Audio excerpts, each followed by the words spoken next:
C'est-à-dire qu'avec un explosif, on peut envoyer une arme biologique quelque part? Avec tout type de contenant, on peut envoyer tout type de contenu. Après, la palette, elle est hyper large. Avec quel type de vêtements, de matériel sont-ils armés? Pour tout ce qui est explosif, ils ont des tenues qui seront hyper sécurisées, que ce soit aux mains, que ce soit au visage, à travers des visières qui sont très épaisses. Ils ont aussi des spécialistes sinon en interne, c'est-à-dire des chiens qui, en gros, font en sorte de repérer les différents types d'explosifs qu'ils peuvent avoir. Et ça commence déjà par une mise en place d'un périmètre.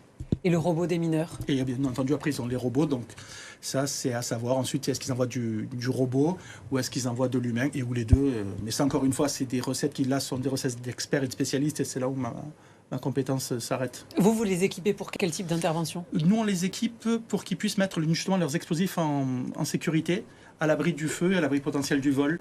Donc, ça s'appelle des armoires ignifuges. C'est des produits qui sont sécurisés en termes de résistance à l'effraction et aussi qui, en cas d'incendie, font en sorte que, vu qu'ils ont des explosifs, que ça se propage le moins possible. C'est des gens qui sont très sympathiques en tout cas. Et je leur souhaite bien du courage. Et merci pour ce message pour eux. Et ils sont donc intervenus ce matin. On imagine qu'il s'agit de cette unité marseillaise qui est, c'est une certitude à la Valentine de mémoire. Qui est à la Valentine, voilà.